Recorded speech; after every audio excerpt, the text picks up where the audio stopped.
गधा कौन है और सब समझ में आ गया, ये समझ में नहीं आया कि ये दो गधा कौन है।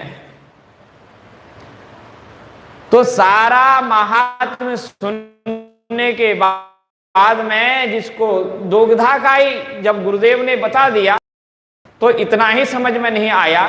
जिसकी ऐसी बुद्धि हो उसको क्या समझ में आएगा शास्त्र पढ़ के। तो गुरुदेव ने कहा अब क्या बताऊं बेटा। बोले आपको आता नहीं है इसलिए बताओगे कहां से, मैं पूछता हूं कि ये दो गधा कौन है। गुरुदेव ने कहा मैं क्या करूं, सिर पकड़ा। बोले एक गधा तो तू बैठा ही हुआ है नीचे, एक मैं ऊपर बैठ गया, हम दो ही एक गधा हैं, यही दो गधा है। तो दो गधा का मतलब तो वैसे बताना आवश्यक है, जो दूध दोहता है उसको दो गधा बोलते हैं, लेकिन वो दो गधा ऐसा अर्थ लगावे तो शास्त्र को पढ़ने के बाद भी एकदम से ज्ञान नहीं होता।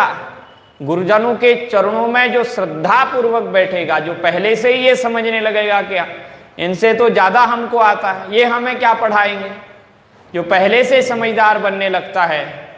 हमारे गुरुदेव कहते थे जो रिक्त होकर के जाएगा वही ज्ञान का अधिकारी होगा, जो रिक्त नहीं बनता है वो भरने वाला नहीं है।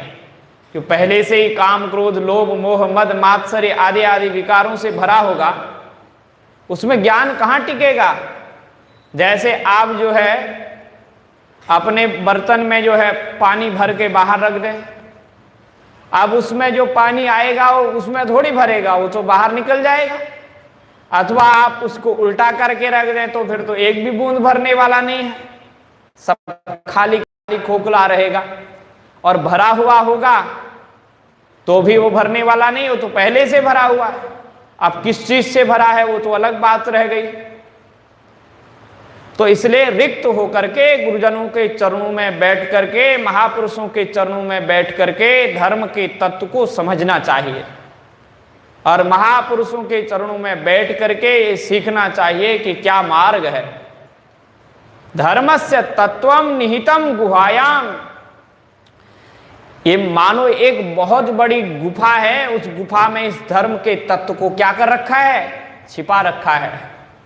तो इस गुफा में कौन जाता है, बोले महाजनो एन गतस्स पंथा, ये महाजन लोग जाते हैं, महापुरुष लोग जाते हैं। और जिस मार्ग से ये महापुरुष लोग जाते हैं इनकी अंगुली पकड़ लो, इनका आश्रय ले लो और इनके पीछे पीछे चलो, जैसा ये कहते हैं। इसलिए कभी भी मुहूर्त आवे, कुछ भी आवे, शास्त्रों में भेद निकले तो ये देखना चाहिए कि हमारे जो श्रेष्ठ महापुरुष हैं ऐसी परिस्थिति होने पर उन्होंने किस मार्ग का अनुकरण किया है, अनुसरण किया है। अर्थात दूसरी बात यह है कि जो वर्तमान महापुरुष हैं उन महापुरुषों का तो साधारण मनुष्यों को अनुसरण करना है, लेकिन जो वर्तमान महापुरुष हैं, आचार्य हैं, संप्रदायाचार्य हैं, वह किसका आचरण करें, अपने पूर्वाचार्यों का आचरण करें। तो संप्रदाय जो है ना ये सम्यक प्रदान करने वाला है, ये कोई जो है निंदा का वाचक शब्द नहीं है, ये बहुत अच्छा शब्द है।